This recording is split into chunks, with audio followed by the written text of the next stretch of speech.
Bom dia a todos, bom meio-dia, né, a todos, bom almoço a todos.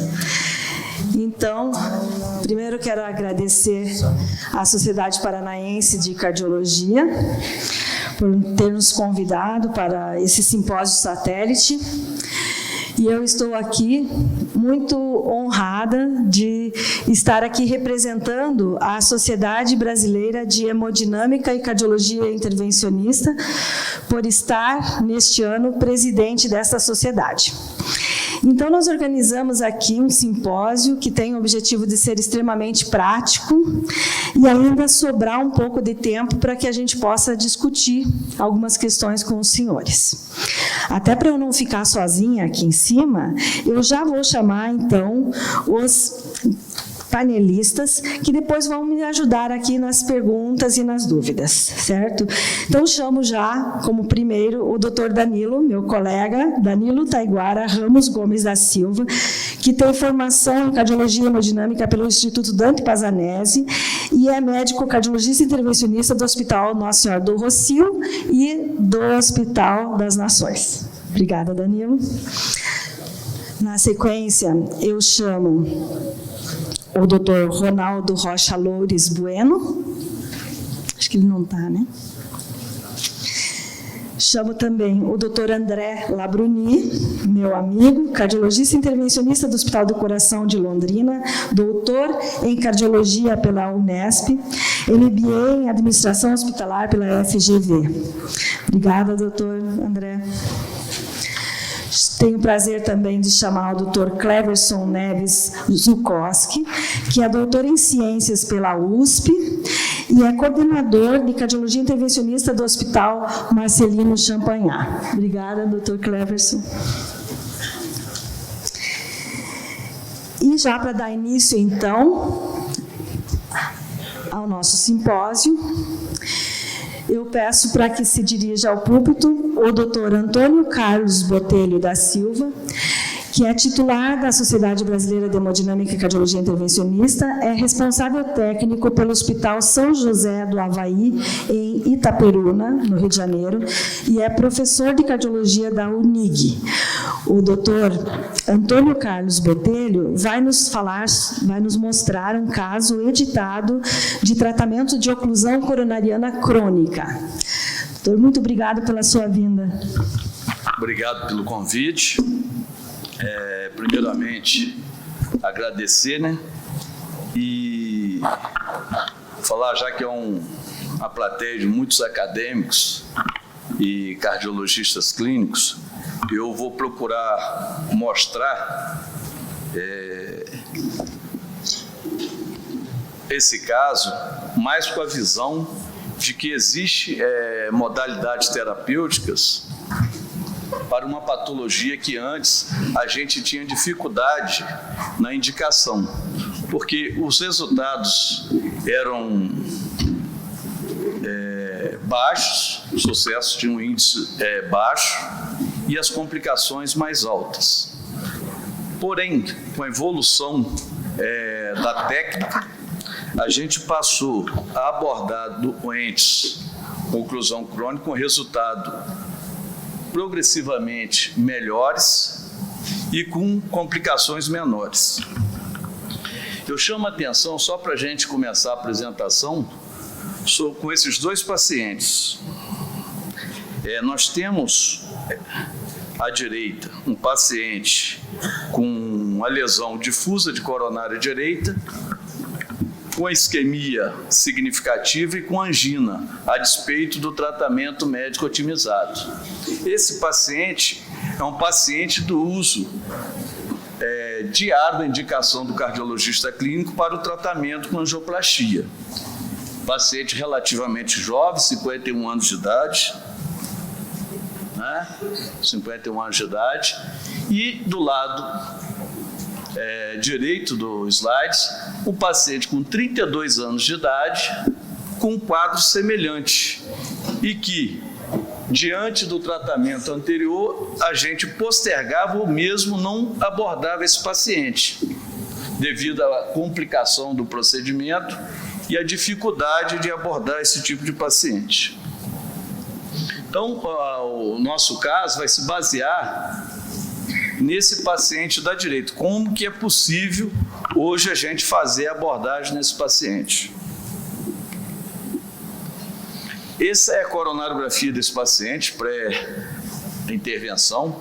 Notem que ele tem uma oclusão na coronária direita, coronária esquerda dele, DA, circunflexo, só irregularidade, ventrículo, uma pequena hipocinesia só póstero-basal e com a oclusão, um segmento longo de oclusão. Esse paciente, a gente, quando resolve fazer a abordagem híbrida da oclusão crônica, a gente tem que observar esses parâmetros. Avaliação da capa proximal, comprimento da lesão, se tem tortuosidade, calcificação, se tem ramos laterais nesse segmento de oclusão, se esse vaso-alvo distal tem calibre adequado, se existe bifurcação até o ponto final da oclusão e avaliar essas colaterais. Essa avaliação, a gente só consegue, às vezes, fazer essa avaliação com o uso dessa dupla injeção, injetando na coronária pelo lado esquerdo e o lado direito, em momentos diferentes, para a gente poder pegar todo o enchimento dessa coronária.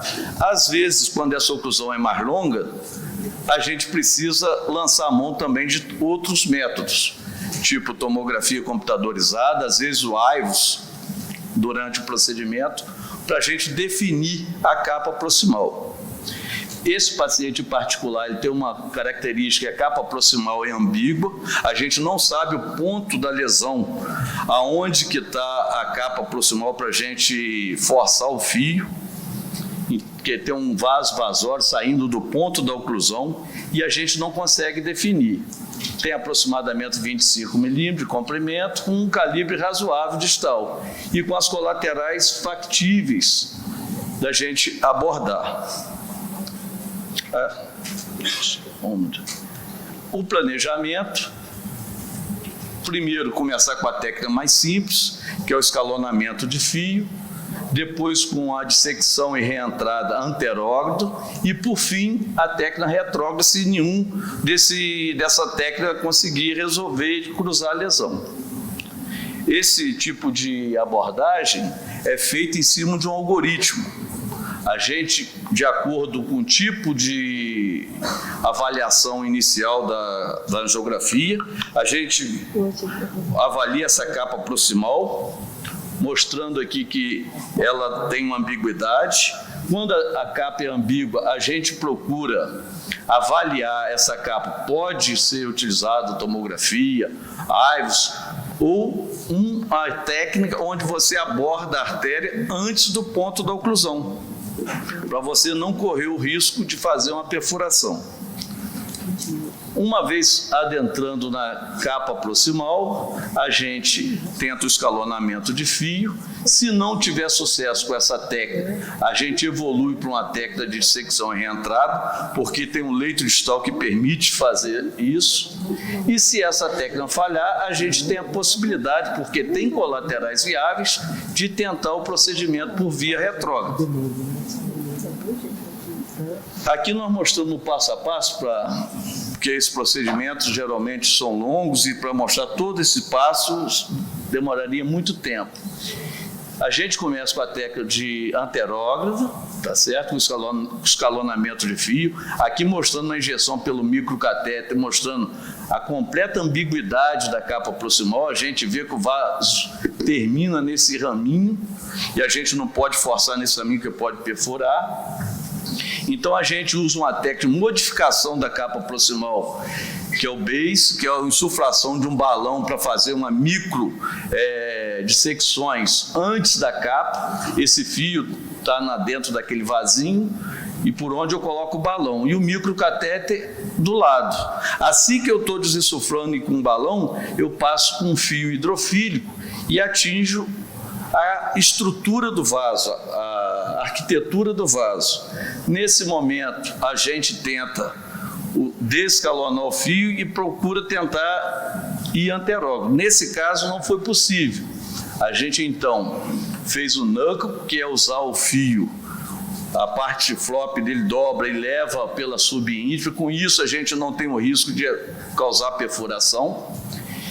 Trocamos, porque isso aqui causa uma dissecção maior, trocamos para o crossboys. Tentou também, não teve sucesso, evoluindo para o Stingray, que também não teve sucesso, que é um balão de reentrada controlada após a capa distal.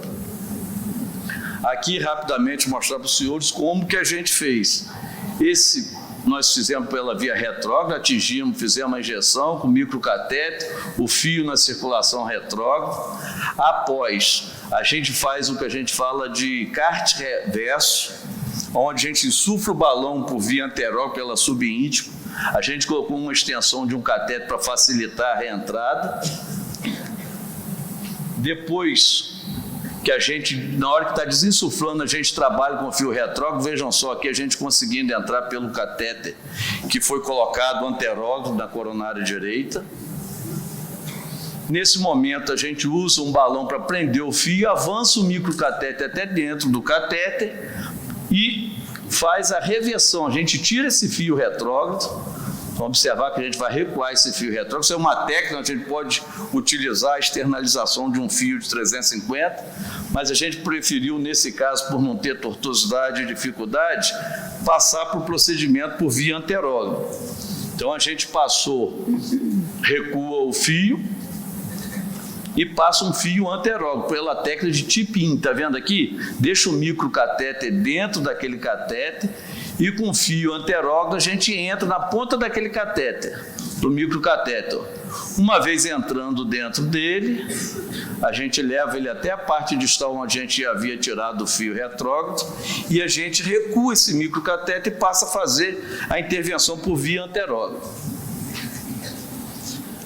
Aí virou uma angioplastia convencional. A gente faz a pré-dilatação, implanta os stents. A gente vê aqui, após o implante do stent, que existia uma lesão também junto à bifurcação do ramo DP-VP, que foi abordado com o implante de um novo stent, uma técnica de provisional stent, um stent para o ramo DP, e fazemos só um kissing balloon para o ramo VP para abrir as hastes, porque não tinha grande quantidade de placa, e com resultado... Não passou. Parou? Parou? Parou. Deixa eu ver se... Pode arrumar, por favor? Ok. Após isso aqui, a gente já mostra só o resultado final. Não fiquem preocupados que talvez vocês não estejam entendendo toda a técnica. Aproveitar enquanto arrumando. O que é isso? Essa técnica, ela é utilizada para tratar esses vasos. Aí o resultado.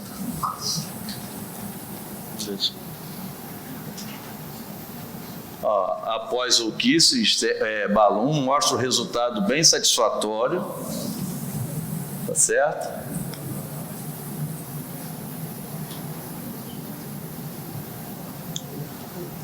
E o resultado final, mostrando o resultado dessa técnica. Esse paciente certamente ficaria em tratamento clínico se a gente não tivesse essa abordagem, porque dificilmente com as técnicas antigas a gente conseguiria resolver esse procedimento.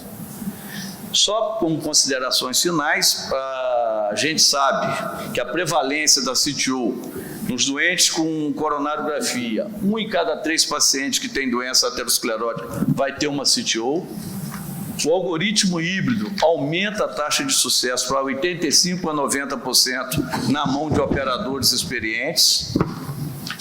4 elementos são fundamentais: a capa proximal, o segmento da lesão, o vaso, a aterrissagem além da capa distal, o vaso após a capa distal e a avaliação de colaterais. Para isso, a gente tem que lançar a mão desse duplo catéter, injeção de duplo catéter, ou às vezes de tomografia, AIVS ou OCT. A aplicação completa desse algoritmo híbrido requer um comprometimento de longo prazo, de treinamento, contínuo e experiência com todos os tipos dessas técnicas. Anterógrado escalation, anterógrado de sexo e reentrada, retrógrado escalation e a retrógrado de secção e reentrada. Portanto, nem todo mundo que está fazendo oclusão crônica pode falar que está apto a fazer a técnica do algoritmo híbrido como ela foi desenhada. Pode ser que esteja aplicado, não esteja aplicado totalmente a todos os operadores, porque eles podem estar em estágios diferentes na sua curva de aprendizado. Obrigado, era esse caso que eu... Obrigada, doutor Antônio. Então, o senhor quer ficar aqui? Já pode ficar aqui, por favor. Eu passo já, então, na sequência do tratamento da oclusão crônica, a chamar, então, o Dr. Daniel Waleman. Dr. Daniel Waleman é diretor de serviço de hemodinâmica e cardiologia intervencionista do Hospital Cantonal, na Suíça. É graduada pela medicina nas universidades de Zurique e Lausanne e possui residência em medicina interna. Além de tudo, como falei antes, o Dr. Daniel é um colaborador importantíssimo da nossa sociedade, formando vários colegas hemodinamicistas nas técnicas de angioplastia complexa. E agora, no nosso congresso, na semana passada, a gente convidou ele para ser sócio honorário da sociedade e foi aceito. Muito obrigada. Muito obrigado, Viviane. Agradeço muito a minha presença aqui. Para mim também é uma honra, um grande prazer. Então, o Antônio já falou quase tudo. Então, vamos falar um pouquinho da indicação. Esse cara, finalmente, o Andreas Grünzig, foi o iniciador dessa técnica. Ele teve o apoio do cirurgião. Isso é muito interessante. Então, ele, como visionário, ele já viu que o tratamento das oclusões crônicas vai ser a última fronteira no tratamento da doença coronária. E foi exatamente isso que aconteceu. O Antônio já mostrou a diferença de abordagem entre as duas patologias da mesma doença. Esses pacientes, finalmente, eles têm a mesma sintomatologia. A gente só faz a diferença entre os dois porque a intervenção é bem mais complexa. Você viu esse caso? Esse não é um caso para começar a tratar oclusões crônicas. E isso já é um estágio avançado, esse caso que você mostrou. Então, muitos entre vocês talvez não têm as técnicas, acessos às técnicas, aos materiais e não conhecem como tratar. Então, no início, tudo isso parece ser um voo para a Lua, mas não é finalmente. Então, são mais complexos, mas precisa de mais materiais, tem mais custo, precisa de mais contraste. Então, a gente não trata esses pacientes. Só mais ou menos 5% dos pacientes com oclusão crônica na coronariografia são tratados hoje. Esse número vai aumentando porque tem médicos que querem adaptar e aprender essas técnicas. E são mais os jovens que já entram nesse mundo sem preconceitos. E também tem limites nos custos e o sistema de saúde não aguenta mais aumentos de custos, então por isso, às vezes, a gente não trata esses pacientes porque não recebemos os custos que o procedimento vai gerar. E também você vai precisar de aprender todas essas técnicas, os materiais. Então vamos passar um pouquinho nesse mundo de misconceitos em frente da oclusão crônica. Quando eu comecei, o meu professor que me ensinou a angioplastia me falou: não, Daniel, não faça isso não, porque não tem nenhuma indicação. Ele me falou: As colaterais, são bem suficientes. Deixa essa artéria ocluída. Mas tem estudos mostrando, finalmente, que esses colaterais são insuficientes. Se você mesura a FFR dentro dessa oclusão, você vai ver números bem patológicos que você nem vê em estenoses que você encontra no dia a dia. Então, os pacientes são assintomáticos, pode deixar. Mas, finalmente, esses pacientes têm a mesma sintomatologia e também eles talvez têm menos angina, mas mais dispneia. Essa dispneia pode ser isquemia. E se você vai abrir essa artéria, você vai ter sucesso. E comparar isso com pacientes onde você falhou abrir essa artéria, são registros, não é um estudo randomizado, mas essa meta-análise mostrou que finalmente pacientes sintomáticos vão aproveitar desse tratamento. Esse é um estudo da Espanha, de Barcelona. Eles mostraram que a capacidade física, a sintomatologia, a qualidade de vida, há 6 meses aumentou bastante. Esse é um registro muito importante dos americanos, o OpenCTO, que finalmente mostrou o mesmo resultado. Os pacientes melhoram quando você abre a artéria. Então, eles não são assintomáticos, eles têm uma sintomatologia que vai desaparecer abrindo essas artérias. Então, eles aproveitam. E também a classe funcional melhora em pacientes que teve um tratamento sucessivo. Então, angina, a limitação física, a qualidade de vida, e isso tudo, em todos esses registros, foi melhor em pacientes tratados. Então, tem uma razão para tratar eles, para revascularizar eles. Então, a oclusão é crônica, pode deixar, porque o paciente já se acostumou, o coração já se acostumou, então não precisa fazer nada, e não pode piorar, porque a oclusão é 100%.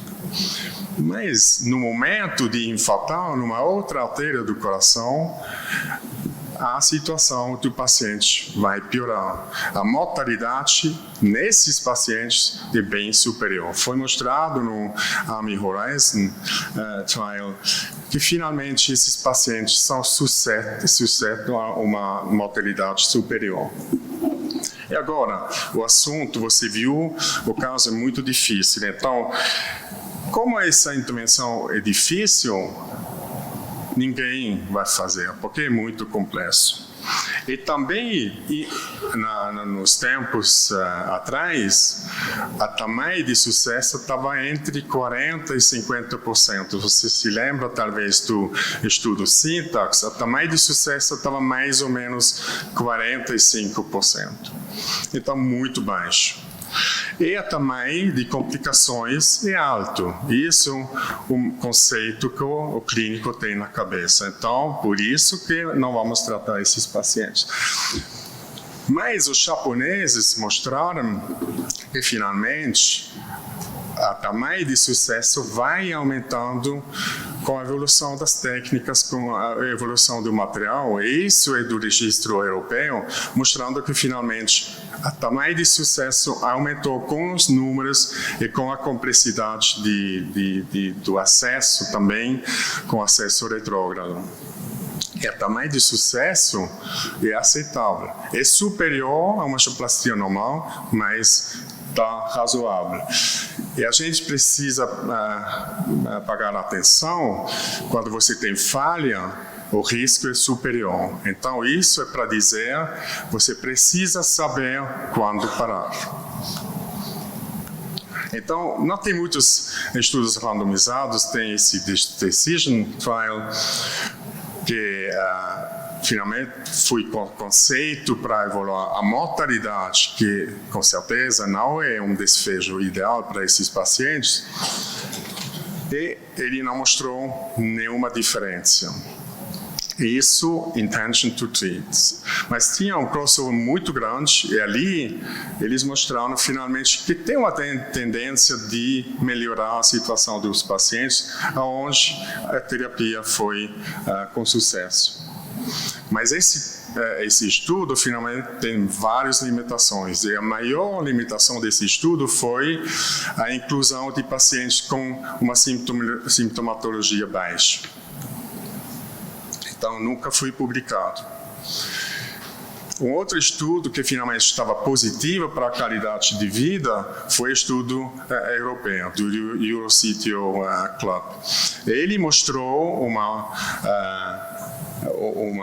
um efeito positivo na qualidade de vida, na sintomatologia, como todos esses registros mostraram. E isso finalmente foi o primeiro estudo positivo mostrando uma melhora na qualidade de vida, na classe funcional também. Esse estudo teve os mesmos problemas do Decision Trial. Então, fazer um estudo dentro desses pacientes é muito difícil, porque os pacientes que são muito sintomáticos não vão querer entrar no estudo, porque eles já sabem que o tratamento medical não funciona. Mas o paciente quer saber qual é a evidência que temos. E temos mais evidências positivas para o paciente que negativas. Todos esses estudos, esses registros que nos dão muitas informações sobre o seu tratamento, a maioria mostrou uma melhora desses pacientes, do ponto de vista sintomático. Então, isso é que o paciente quer saber de você. Então, temos esses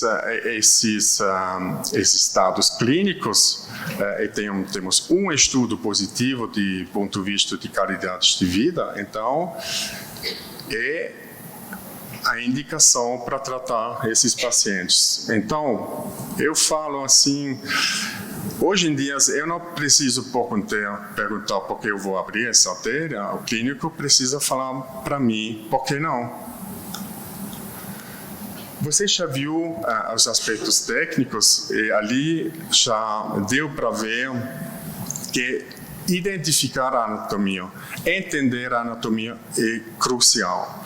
Então, a gente precisa de injeção bilateral, você vai observar todos esses aspectos da oclusão e vai ter um score. Isso é um de vários scores, tem vários scores, isso foi o primeiro, o Chase Score dos japoneses.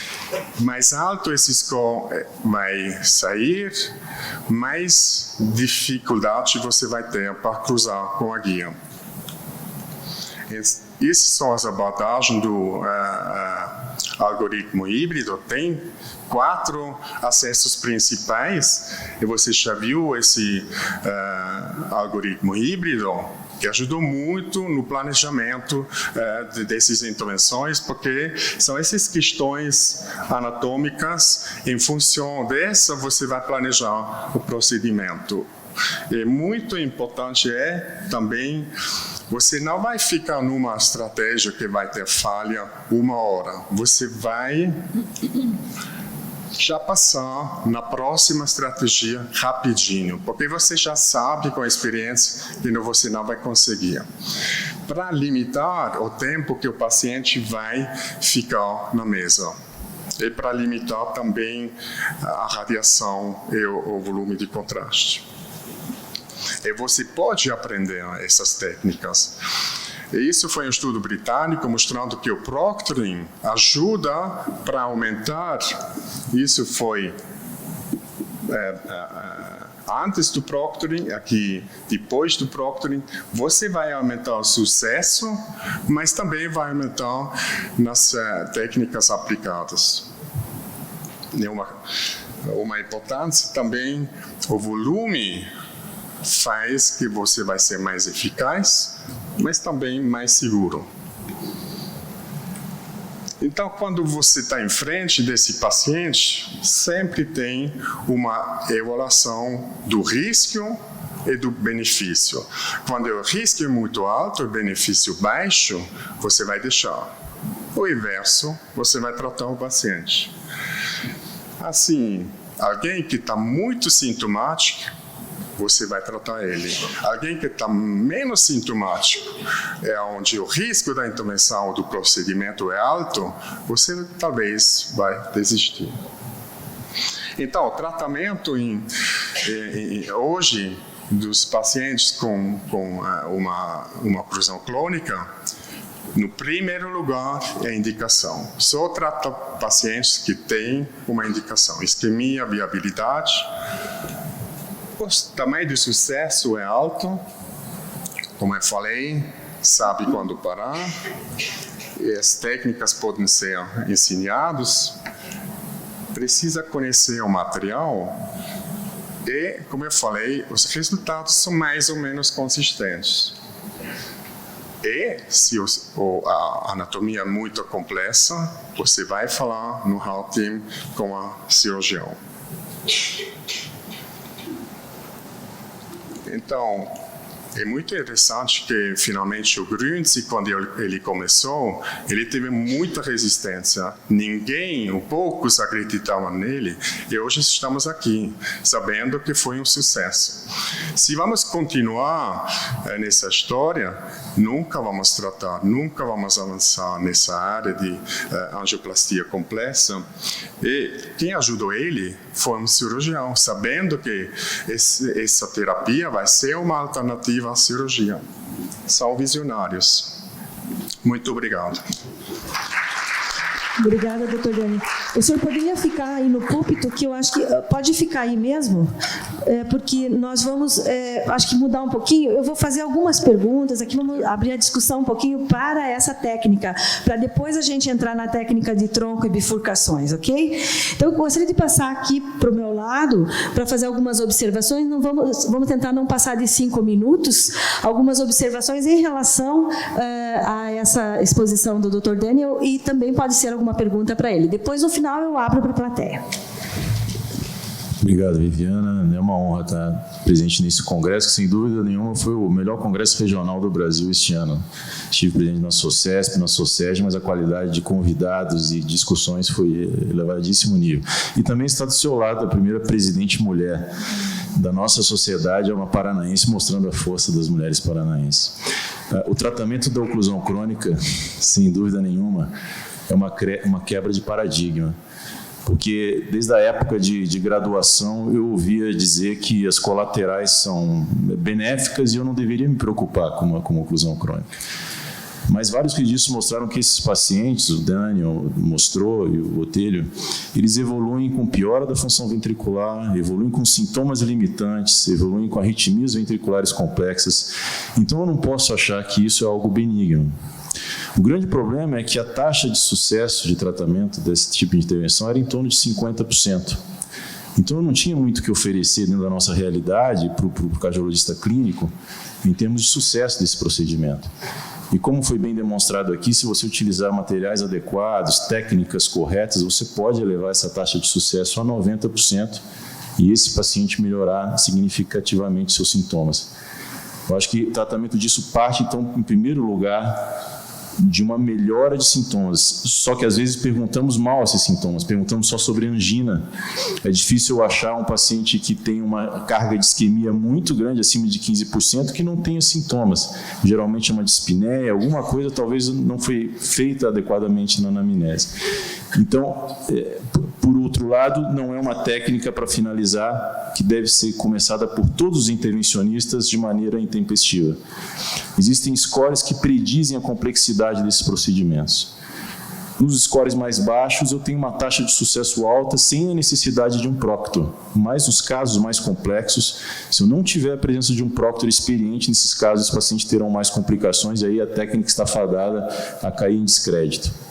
O Daniel tem ajudado muito nós nesse sentido. Ele entra em casos com vários profissionais aqui no Brasil, assim como outros proctors, que nos ajudaram muito no desenvolvimento dessa técnica. Então, nós no Brasil, com raras exceções como o Botelho, por exemplo, estamos aprendendo ainda, mas devemos aprender essas técnicas para o benefício dos nossos pacientes.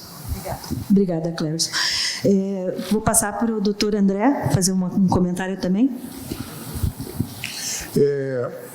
Considerando que existe uma plateia de bastante jovens, eu queria fazer 2 observações. Não confundam uma oclusão aguda, ou seja, nos primeiros 3 meses, subaguda, com a crônica. A crônica que nós estamos falando é aquela com mais de 3 meses. Esse é um primeiro ponto, daí a facilidade que nós temos do tratamento das síndromes isquêmicas agudas, seja ela o infarto sem supra ou o infarto com supra. A segunda questão é que existem também casos de oclusão crônica onde não existe a necessidade de todas as técnicas. Então eu queria perguntar para o Dr. Botelho e para o Dr. Daniel, quais seriam, na verdade, qual o percentual de casos como esse que o Dr. Botelho aqui apresentou, envolvem tanta complexidade e tanto material.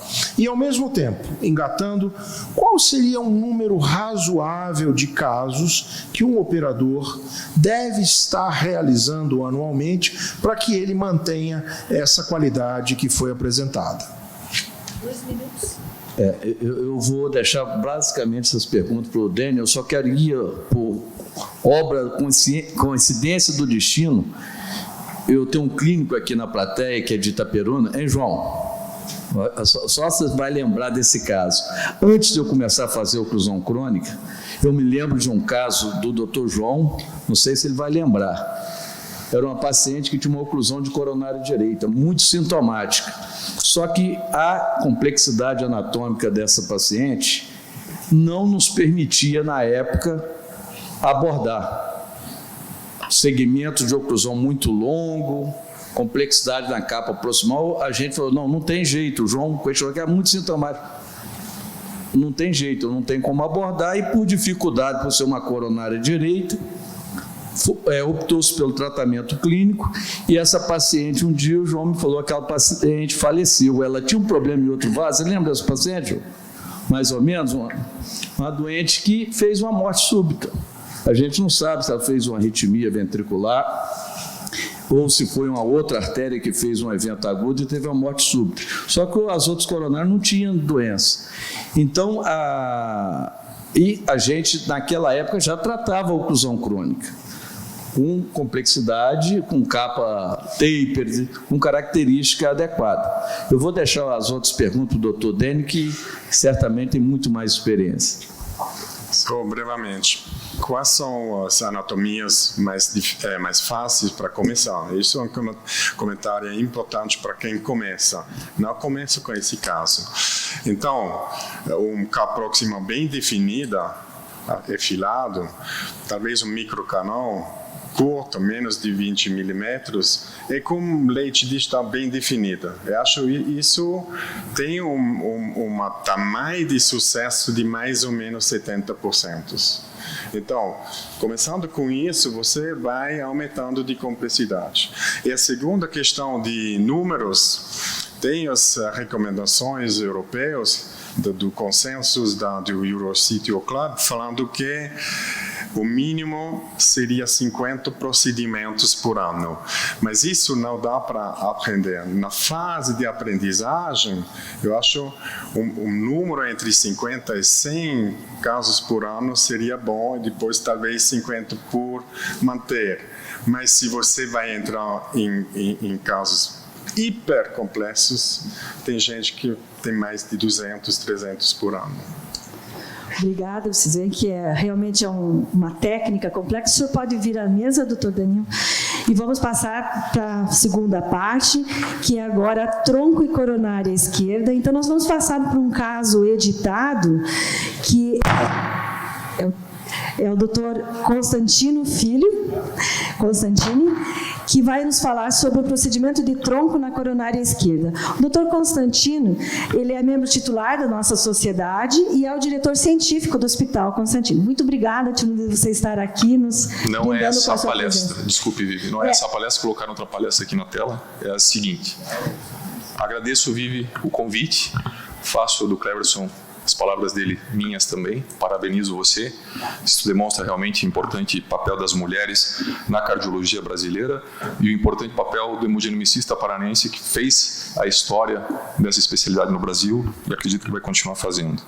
Então, eu vou apresentar um caso. Falou-se sobre o mito da oclusão total crônica. Acho que, como o Dr. Daniel mostrou, ainda é a última fronteira a ser vencida. E tronco, especificamente, é um mito que até pouco tempo nós não tínhamos conseguido ainda desmistificar a lesão de tronco, onde todo mundo pensava que tronco é sinônimo de cirurgia cardíaca. E o Marcelo, na sequência, vai demonstrar por que eu estou falando isso. Vou mostrar aqui aspectos um pouco mais técnicos de como uma angioplastia de tronco é realizada e como hoje, com tecnologia, experiência e infraestrutura, é possível tratar pacientes complexos.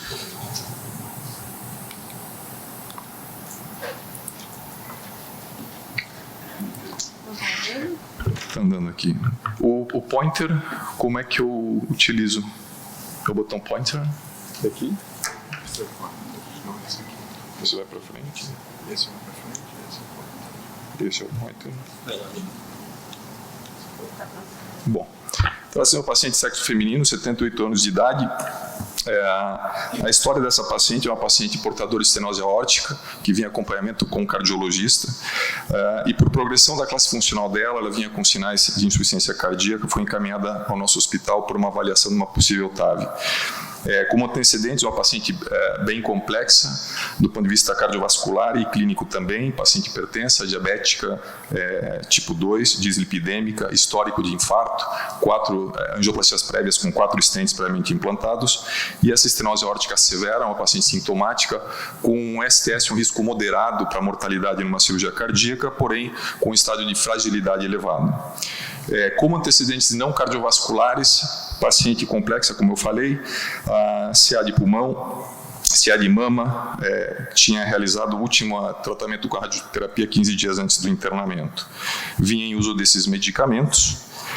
O paciente começou a avaliação, então, para se pensar no TAV, não tinha um estudo anatômico coronariano recente, e dentro dos estudos que nós realizamos nos pacientes para avaliação de TAV, temos a tomografia, o ecocardiograma e a coronariografia. Então, essa aqui é a tomografia, a paciente com um anel, calcificação discreta, excêntrica, com uma boa área, seios com diâmetros um pouco menor do que nós gostaríamos para realizar o implante, porém, a altura das coronárias, o implante dos ósteos com uma distância adequada.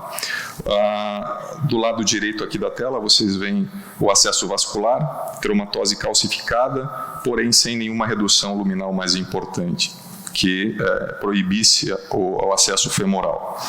Dados do ecocardiograma transesofágico, mostrando uma área de 0,84, sem comprometimento do aparelho mitral. Aqui, imagens da ortografia e da ventriculografia da paciente. Dá para ver a sequela do infarto. E na coronariografia, uma restenose oclusiva dos stents implantados na coronária direita. Vou colocar o vídeo depois em movimento, vai dar para ver melhor a lesão no segmento distal do tronco, junto à bifurcação, comprometendo principalmente o ósseo da circunflexa, stent segmento proximal e médio da circunflexa, proximal e médio da artéria descendente anterior.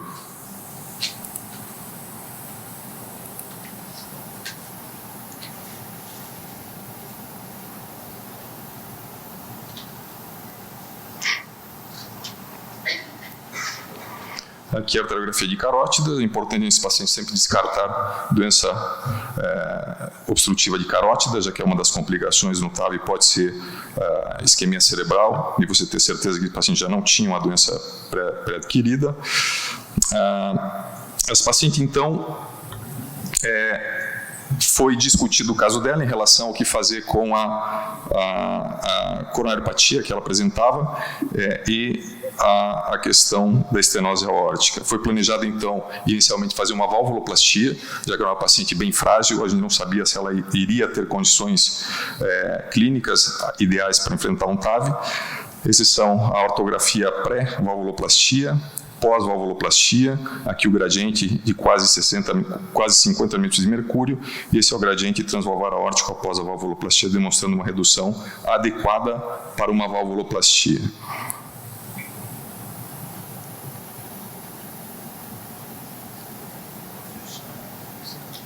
O que é?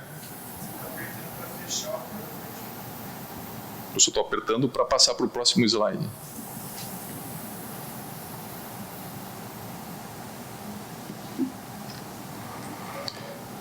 Então, aqui os dados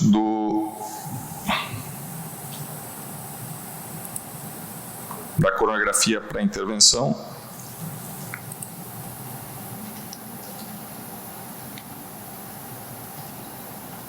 Peço desculpas aí, lá no slide 10 estava passando tudo bem. Isso aqui foi mudado de ordem, isso aqui na verdade, faz parte da coronografia, da avaliação da paciente. Aqui na Spider, mostrando então lesão distal do tronco, comprometendo principalmente o ósseo da artéria circunflexa. Não apertei nada.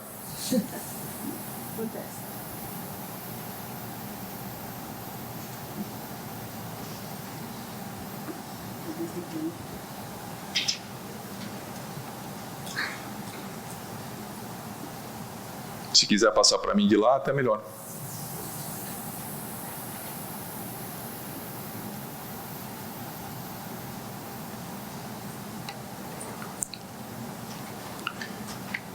Se puder clicar nas imagens, se eu clico aqui, fecha.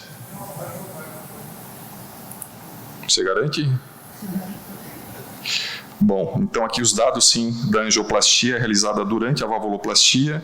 Vocês ainda veem o catéter do marcapasso temporário no ventrículo direito, que foi utilizado para fazer a valvuloplastia nesse procedimento.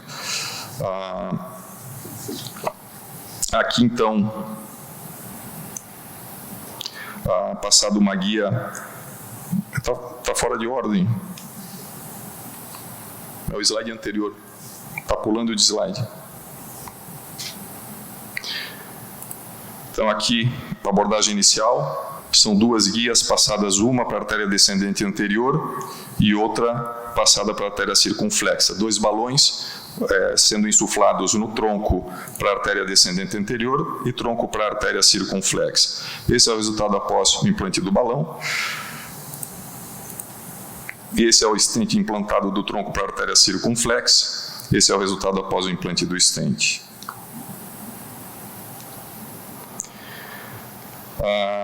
Essa imagem do ultrassom deveria ter sido mostrada antes, peço desculpas, acho que os slides estão fora da sequência, mas essa avaliação com ultrassom intravascular pré-implante de stent, a gente consegue ver aqui o ósseo da artéria circunflexa com uma lesão calcificada, com uma área reduzida, o segmento distal do tronco também bastante calcificado, quase 360 graus de cálcio. Esse branco aqui com sombra acústica por trás é a calcificação, do jeito que a gente vê no ultrassom intravascular, e o ósseo da artéria descendente anterior também com comprometimento. Aqui é a reconstrução longitudinal, certo? Onde vocês veem também o grau de doença.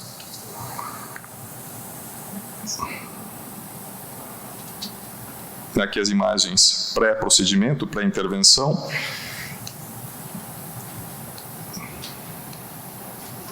Está voltando tudo?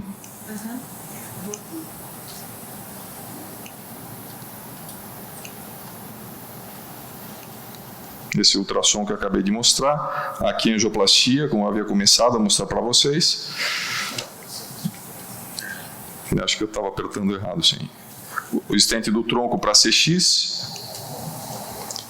Aqui é feita uma dilatação através das hastes do stent. O stent é esse que está aqui, que vinha do tronco. A gente passa uma guia através das hastes do stent para a artéria descendente anterior, insufla um balão para abrir a haste, de forma que foi possível tratar a lesão do terço médio da DA e, na sequência, implantar um stent bem calibroso, cobrindo o segmento proximal da artéria descendente anterior e o tronco. Uma técnica que a gente denomina de culotte. Aqui é feita uma pós-dilatação com alta pressão no segmento proximal do tronco para deixar o stent bem aberto, bem expandido, já que um dos preditores de complicações nas angioplastias, não somente do tronco, é a hipoexpansão e a mais expansão dos stents. Esse aqui é o resultado após a realização do culote. Resultado angiográfico normal, mas a gente aprendeu com o decorrer do tempo que a realização desse kissing final com insuflação simultânea de 2 balões, um balão do tronco para a descenda anterior e um balão para a artéria circunflexa é fundamental para garantir um resultado melhor a longo prazo. Esse sim é o resultado final. Quase não há diferença com o resultado antes do kissing, mas quando nós fazemos a investigação com ultrassom intravascular, vemos o stent no tronco bem aposto, com as hastes bem grudadas contra a parede do vaso, sem nenhuma redução importante, ósseo da circunflexa com uma área luminal excelente, ósseo da DA também com uma boa área, quase 11 milímetros quadrados, e esse é o stent do terço médio, garantindo para a gente então que possamos esperar nesse paciente uma evolução satisfatória nessa angioplastia do tronco. Esse paciente recebeu alta do hospital, inicialmente em classe funcional 2, teve uma piora rápida da sua função cardíaca, retornando de forma semi-eletiva para a realização do TAV. Mostro rapidamente aqui o TAV, onde eu vou mostrar mais uma vez a importância do ultrassom intravascular na avaliação do tronco. Uma válvula Edwards Sapiens, balão expansível, implantado com um implante relativamente alto, e vimos uma imagem aqui de um dos folhetos do seio esquerdo protruindo contra o ósseo do tronco. Isso preocupou um pouquinho em relação a uma das complicações do implante alto das válvulas, é a oclusão do tronco. Tivemos um caso no hospital, infelizmente esse paciente faleceu, foi no início da nossa experiência com o TAV, e a partir daí nós somos bem mais cautelosos para ter certeza que esse paciente vai sair da sala de hemodinâmica nas melhores condições possíveis. Então, foi feita a angiografia, passada uma guia através do stent da prótese para dentro da artéria descendente anterior, foi realizado o ultrassom intravascular, mostrando que no ósseo do tronco não havia comprometimento pelo folheto que foi rechaçado contra a parede da aorta. Então, aqui bem na boca do tronco e reconfirmando a boa evolução dos stents implantados. Então, com esse caso, eu abro então, de certa forma, a palestra do Marcelo, onde ele vai poder explicar o porquê. Eu falei antes que um dos mitos da cardiologia em si foi quebrado, essa barreira foi quebrada, e hoje em dia podemos tratar com uma forma bem segura pacientes que apresentam lesão no tronco da coronária esquerda. E convido vocês para o nosso curso no final do ano, onde discutimos casos complexos, pacientes complexos, coronários, estruturais, TAVs, e fica o convite para no final do ano receber vocês. Muito obrigado. Obrigada, doutor Constantino. Pode sentar aqui. Enquanto isso, o Marcelo vai se dirigindo ao púlpito. O Dr. Marcelo Freitas é diretor clínico do Hospital Constantini, é membro do Departamento Científico, do Departamento de Certificação Permanente da SBHCI, é mestre pela Universidade Federal do Paraná e nos vai falar então sobre angioplastia de tronco e bifurcações complexas, por que agora nós estamos autorizados a tratar esse tipo de lesão. Enquanto ele arruma ali, eu gostaria de agradecer, sem nenhum conflito de interesse, mas eu preciso agradecer a Alfa Medical, a Maxi Medical e a Health Terumo por estar nos fornecendo aqui lanches e patrocínio para esse simpósio. Muito obrigada. Bom dia a todos. Gostaria de agradecer imensamente a Sociedade Paranaense de Cardiologia, junto com a SBHCI, em nome do Dr. Constantino, o qual estou substituindo aqui, para falar sobre um assunto extremamente interessante, que seria a abordagem do tronco e bifurcações. Mas eu acho que seria mais a história da cardiologia intervencionista para vocês clínicos entenderem um pouco mais do que foi essa evolução e por que a gente foi cada vez mais tentando novos horizontes, como oclusões crônicas, tronco, bifurcação e tudo mais. Provavelmente não vou ter o mesmo entusiasmo que o Dr. Costantino em cima desse assunto, né? Porque ele é muito veemente e foi um defensor da técnica, mas a gente vai ter condições de poder avaliar muito bem um pouquinho essa evolução. E para eu falar de evolução de tronco e de bifurcação, eu tenho que ir à minha história, né? A primeira angioplastia está fazendo amanhã 40 anos. Ela foi realizada aqui na Santa Casa de Curitiba pela equipe do Dr. Costantino, Dr. Lázaro e Dr. Donaldo, aonde fizeram o primeiro tratamento de uma coronária direita. Veja que nessa época, angioplastia com balão, já havia uma preocupação da intervenção de saber se esse resultado era satisfatório e adequado ou não.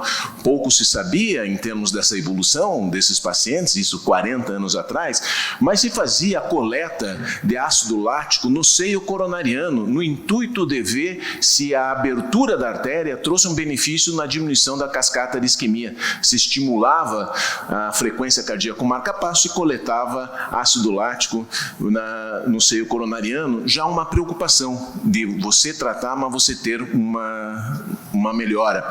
Esse paciente evoluiu 38 anos de vida e ele teve a chance de usufruir dessa evolução da cardiologia intervencionista com outras angioplastias de implante não farmacológicos, implantes farmacológicos, rotablator, lesão de tronco, ultrassom para avaliar o bom implante desistente. Então você veja que esse paciente se beneficiou ao longo de 38 anos com várias intervenções e veio a falecer por Alzheimer há 2 anos atrás, com 86 anos de idade.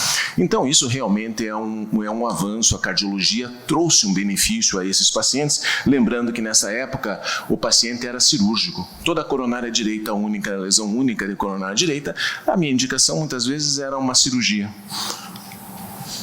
A primeira angioplastia no tronco foi, na verdade, a terceira angioplastia do mundo, né? Em novembro de 1977, Grund dilatou pela primeira vez um tronco de coronária, que ele buscava lesões mais proximais, lesões mais localizadas, porque estava desenvolvendo essa técnica. Este paciente jovem, de 43 anos, com quadro de angina recente, 4 meses após o procedimento, vem com um quadro de morte súbita. E talvez porque esteja relacionada essa morte súbita.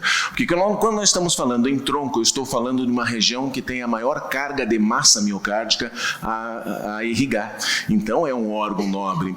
A histologia do tronco é diferente da histologia da coronária. Eu tenho uma quantidade de tecido elástico muito mais intenso, ou seja, o meu elástico recoil, a minha recontração durante a dilatação com balão é maior, né? A classificação, o modo histológico com que a placa se distribui no tronco, em 90% das vezes ela se estende do tronco para descendente anterior, isso visto em histologia e trabalhos com ultrassom intravascular.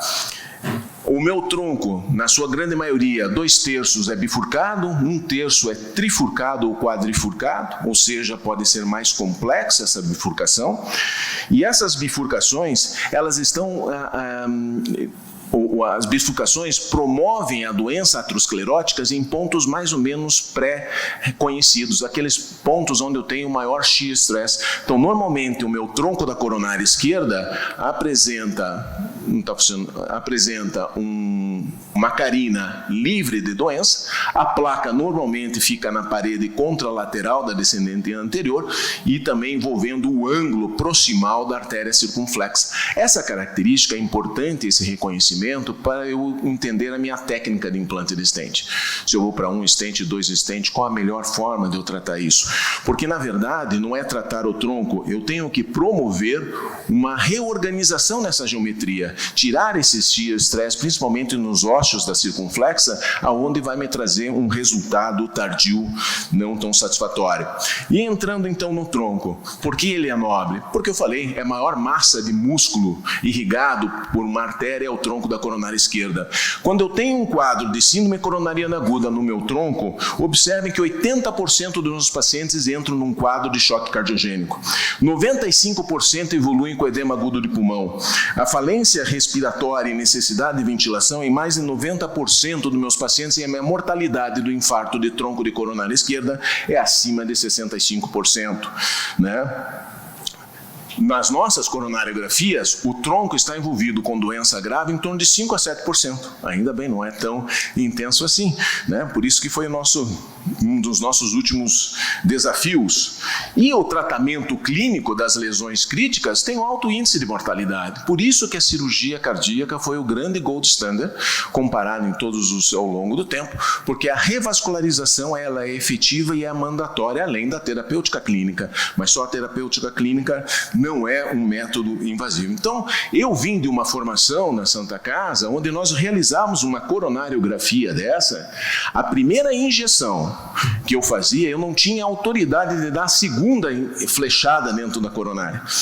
Simplesmente parava o procedimento aí, e eu não sei como, porque não tinha um WhatsApp, mas em segundos chegava a equipe cirúrgica pulando em cima desse cateterismo, né? E lógico, o cirurgião nunca vem sozinho, ele vem com os clínicos, os residentes, né? O residente com os seus olhos de vorazes, e a gente passava a ser um mero coadjuvante no diagnóstico, né? Esses pacientes sistematicamente iam à cirurgia. Então imagine, quando em 99 nós inauguramos a clínica em 98. 99 eu sozinho na clínica, meu primeiro tronco há 20 anos atrás, um paciente em síndrome coronariana aguda, 78 anos, Caleb Kimball 3, um paciente mal perfundido. Eu me identifico com essa lesão crítica no tronco. Sozinho, o Dr. Constantino, nessa época, estava num congresso em Paris, era eu e o Sérgio Tarbim, e aí a gente falou, Sérgio, não dá tempo de chamar um cirurgião. E a nossa intervenção do tronco era basicamente na síndrome aguda, né? Já que os crônicos iam à cirurgia. Isso estou falando há 20 anos atrás. E veja que a angioplastia do tronco cursa normalmente com 2 tipos grandes de complicação. Dissecções, como nós podemos observar aqui, né, após a dilatação com catéter balão, e instabilidade hemodinâmica. Veja que durante a insuflação, praticamente eu ficava com a curva do balão intraórtico, fazendo uma queda importante do controle hemodinâmico desse paciente. E aí foi colocado um stent, na época um stent não farmacológico, um stent bifurcado, tratei, abri os 2 vasos, e aí tive que falar ao Dr. Constantino. Dr. Constantino, dilatei um tronco. Senti que foi essa angioplastia que modificou um pouco a minha história, minha do Sérgio, em termos de evolução dentro da instituição, e hoje se mantém a equipe, agregando também o Dr. Tino, que veio mais tarde. Esse mesmo paciente, 6 meses após, volta para complementar a angioplastia, né? A lesão da circunflexa e a lesão da coronária direita. E uma lesão angulada, feia, da circunflexa, e esse paciente acabou tendo uma boa evolução, mesmo com a stent não farmacológico, porque nós estamos falando de um vaso de grande calibre. Mas, sem dúvida nenhuma, o avanço do stent farmacológico faz uma das partes para que nós possamos cada vez mais galgar intervenções, e aí talvez a nossa resposta. Se eu for comparar todos os estudos que usavam stent convencional e compararmos a série com stent farmacológico, realmente a reestenose ela diminuiu de patamares de 30% a 40% para baixo de 10% desses pacientes. Isso foi um grande avanço para nós, nos permitiu avançar lesões mais complexas. Ao longo disso, então nós passamos a ter uma menor falência na minha técnica. Eu tive um melhor resultado, melhor curva de aprendizado, e ao longo do tempo nós também conseguimos diminuir o risco o risco de cirurgia desses pacientes. Lembro que quando nós tínhamos angioplastia com catéter balão, ficava uma equipe cirúrgica em stand-by no centro cirúrgico, esperando a gente terminar o procedimento. Várias vezes, 5 a 6% dos meus pacientes levavam em massagem cardíaca para fazer revascularização. Com o advento dos stents, acabou o bypass cirúrgico, né, o controle cirúrgico. Nós diminuímos o risco de cirurgia, também diminuímos sensivelmente o risco de reestenose, de trombose dos stents, quando nós estávamos falando em stent convencional, em torno de 25% de trombose. Em 1994, usando Destran, heparina, dipiridamol e aspirina. Nós usávamos praticamente 4 anticoagulantes e nós não sabíamos, na verdade, implantar o stent, e o ultrassom mostrou a necessidade da hiperexpansão desses stents, né? Sem dúvida nenhuma, a trombose preocupou na fase inicial, e com o advento da dupla adesividade plaquetária, a gente acabou tendo um grande avanço e melhoria das técnicas. E por que a trombose para nós era um fantasma? Porque os pacientes que fazem trombose, principalmente no tronco ou região muito proximal, 45% deles vêm em quadro de morte súbita. E a grande outra maioria, os seus 65%, vem com um infarto não fatal, mas um infarto com sequela. Então, eu ter uma trombose a esses segmentos é extremamente inadequado. E em 2006 foi o grande boom em termos do questionamento dos stents farmacológicos, quando no Congresso Europeu se demonstrou, avaliando pelo estudo Basket, que o índice de trombose era muito mais elevado do que tinha na literatura comparado com os stents convencionais. Isso foi um grande boom, a ponto que a primeira revista, meses após do New England, todos os artigos foram sobre um reestudo da trombose dos stents. E isso teve que trazer a nós mudanças técnicas, mudanças tecnológicas, e aí vem então a entrada dos stents de segunda geração, que tem uma característica distinta do stent farmacológico de primeira geração, que o stent farmacológico, para quem não está familiarizado, é uma estrutura metálica que tem um polímero que permite eu grudar uma droga. Esse polímero, ele é contínuo, permanente ao longo da sua vida. A droga atua por 30 dias, que é o período inicial da cicatrização, que é uma droga que vai bloquear a mitose da minha célula da hiperplasia, evitando então minha reestenose. Então eu tinha o efeito de diminuição da reestenose, porém esse polímero permanente mantinha um processo inflamatório no vaso, mantinha esse stent mais desnudo, e minha chance de trombose do Cypher ou do Taxo eram altas mesmo após um ano, né?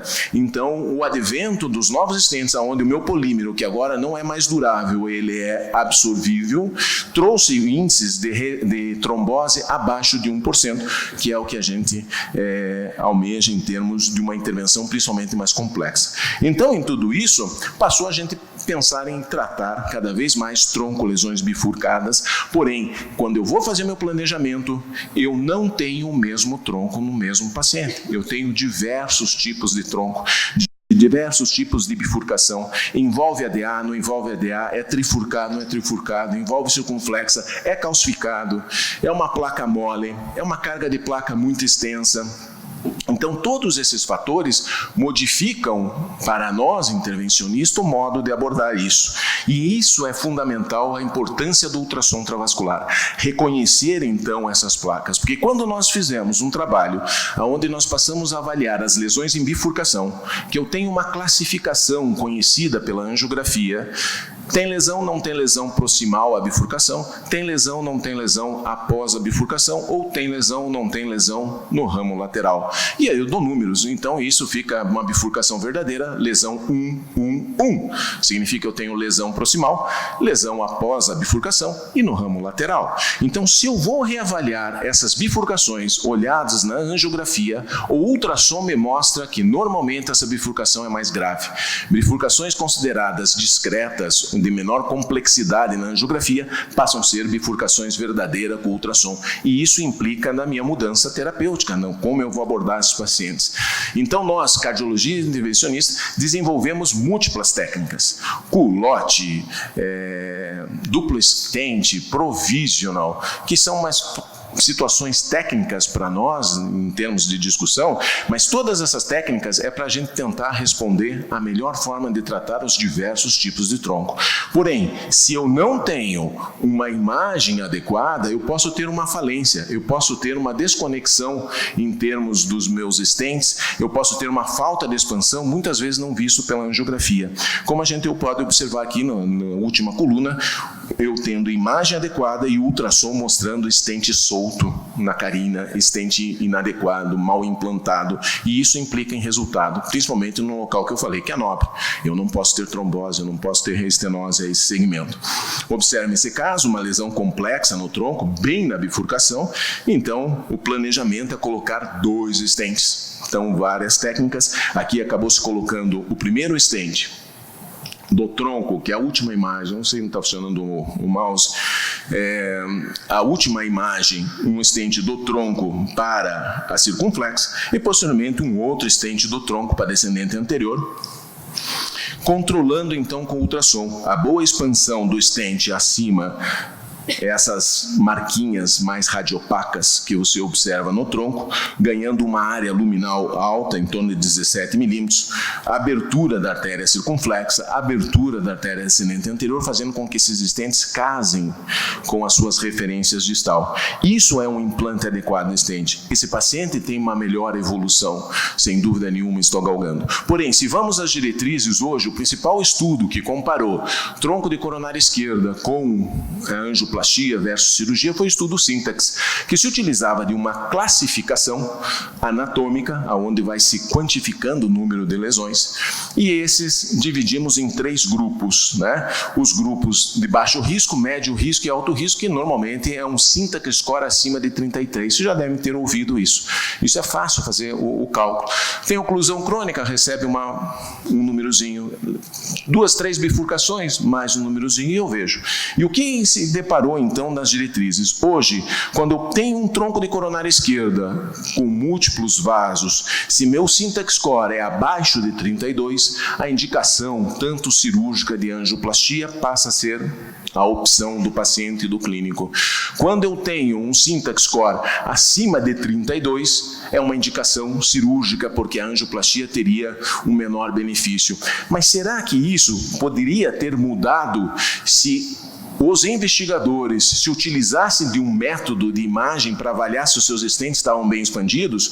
Observe que o subgrupo do Syntax aos 5 anos de tronco, mostrando as alterações, somente 5% dos procedimentos foram realizados com ultrassom intravascular.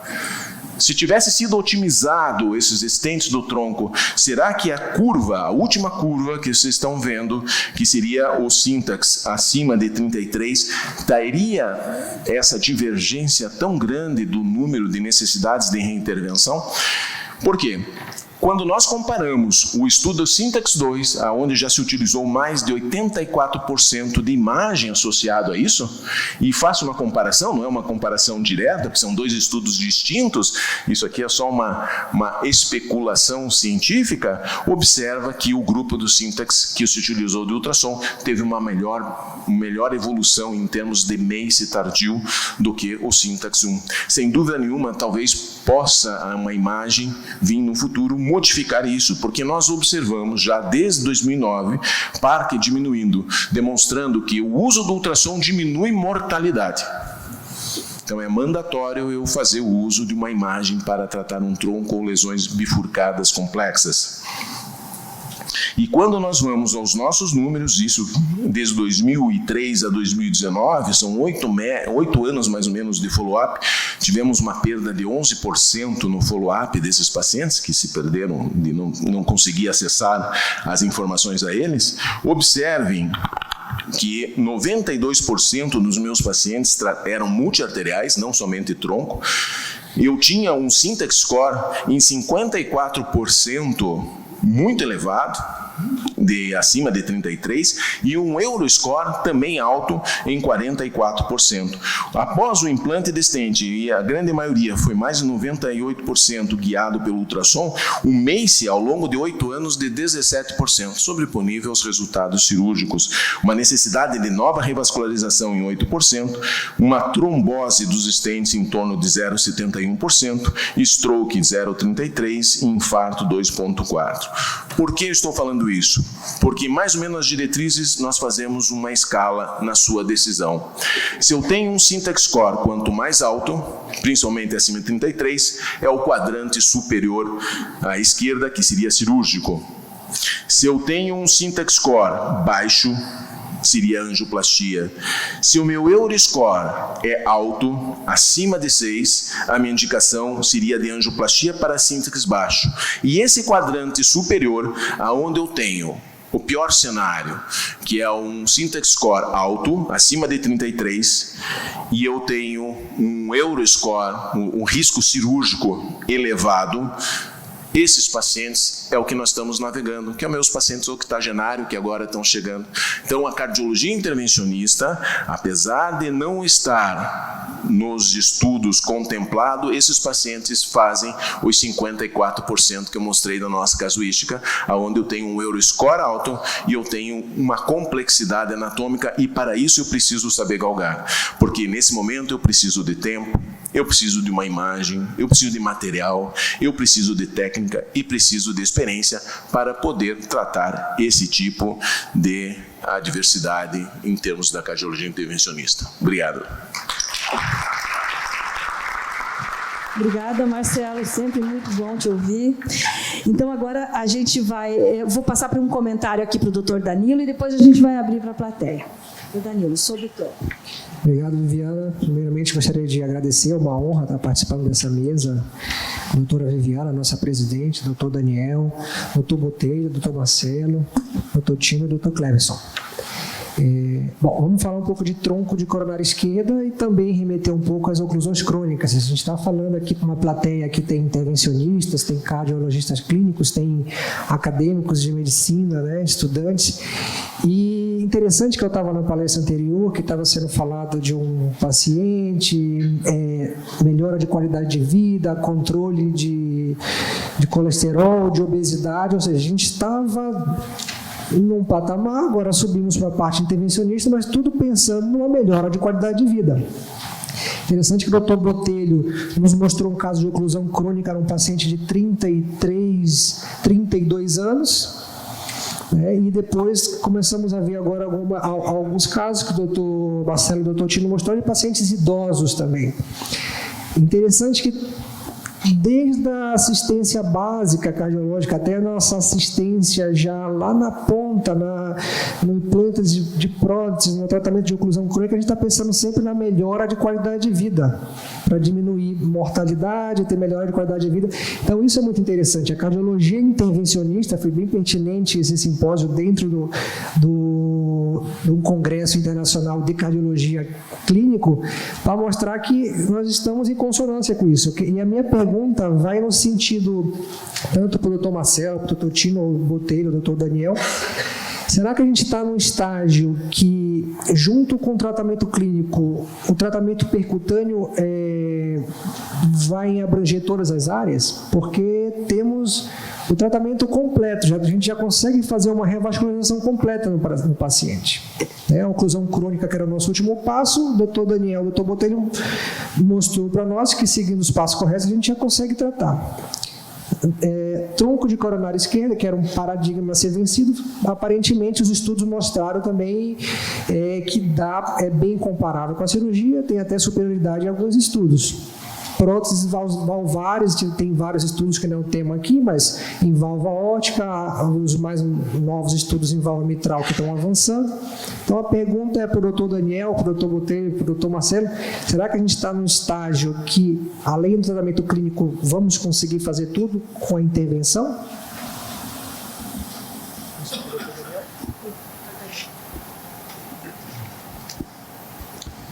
Bom, eu acho que estamos num caminho onde precisamos definir também resultados, não só procedimentos.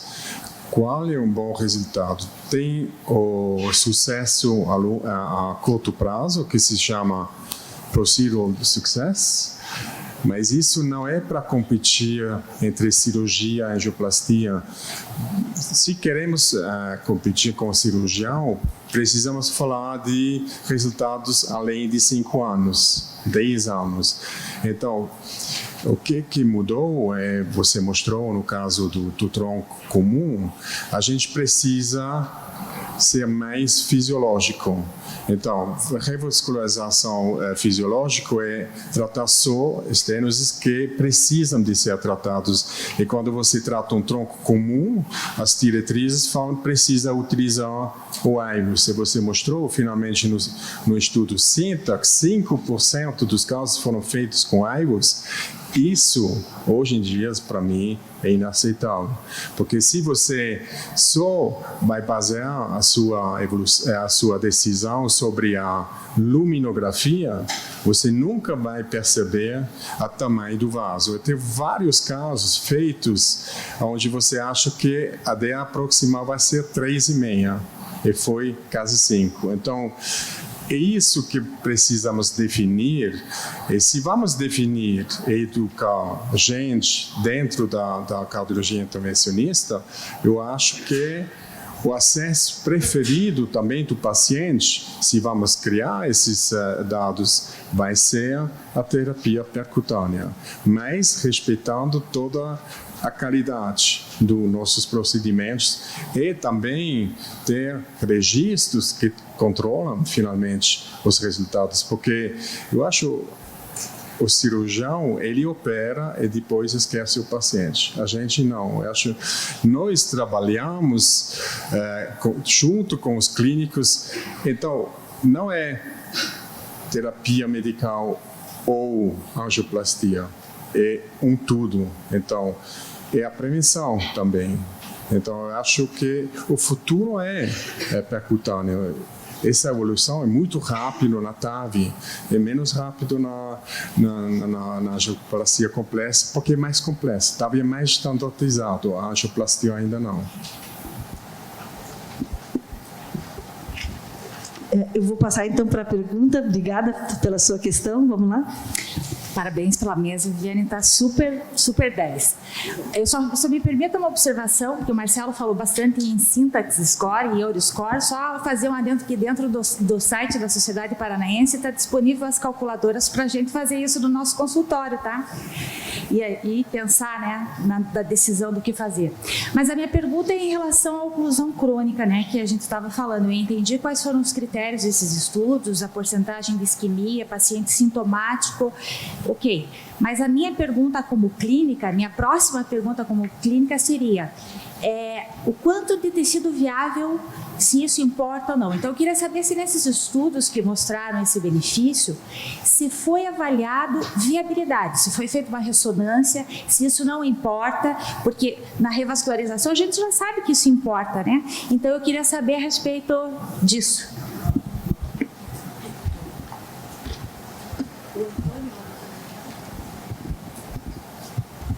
Deixa eu ver se eu entendi a pergunta.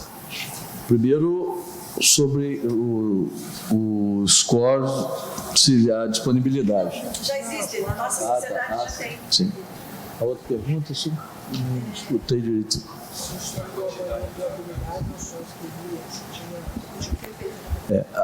Eu costumo falar o seguinte, a intervenção, a abordagem tanto cirúrgica quanto a angioplastia, ela foi idealizada para tratar a isquemia. O sintoma é a angina de peito, os equivalentes anginosos, eles são um sinal da isquemia. Então, a gente, na oclusão crônica, a gente segue o sinal e sintomas são mais característicos. A dispneia, isso é uma coisa que a gente busca cada dia. Às vezes, o doente tem clínica de insuficiência cardíaca. Então, o sintoma tem que ser mais valorizado. E nem sempre a gente vai ter aquele quadro de angina típico. É um quadro de paciente onde que a clínica é diferente. O doente não tem, às vezes, a dor precordial, e sim uma dispneia, um cansaço, um mal-estar. Então, os estudos de isquemia, de extensão de isquemia, a gente acredita e a gente usa sempre. A gente não faz o procedimento, porque muitas das vezes o paciente tem o sintoma da dispneia e a gente, com a disfunção ventricular, e a gente fica na dúvida. A dispneia é da isquemia ou é da insuficiência cardíaca? Então, esses pacientes, a gente procura ver viabilidade, ressonância, para poder decidir se tem uma área de isquemia significativa para a gente abordar. Com relação... O que é significativo? Isso que eu tá. Nos trabalhos que a gente tem hoje, enquanto não sai um trabalho que está em andamento, que é o isquemia, que deve estar para sair esse ano, os dados que a gente tem no momento, em termos de extensão de isquemia, são os resultados de um trabalho de 2002, onde mostra que a partir de 10% de isquemia, a gente começa a ter um risco de mortalidade anual maior do que 3%, que é um risco de mortalidade elevado para a doença cardiovascular. Então, a base da indicação é como da angina estável. Doente sintomático, sabendo que é angina, mesmo que ele tenha uma isquemia menor, que é 10%, se ele está com um tratamento ótimo, e a gente tem certeza que o sintoma é da doença coronária, da isquemia, a gente pode abordar.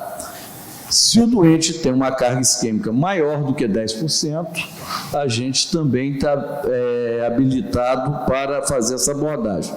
Até esse momento é essa a orientação.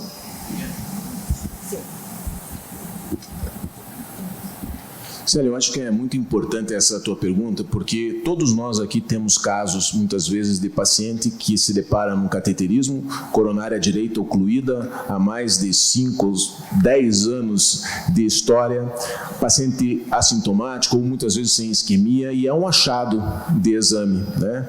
Bem como, muitas vezes, descendente anterior, um paciente que está assintomático, função ventricular perfeita, vem fazendo sua reabilitação, faz sua atividade física. Nós temos até um colega nosso médico que está há mais de 15 anos com uma descendente anterior ocluída.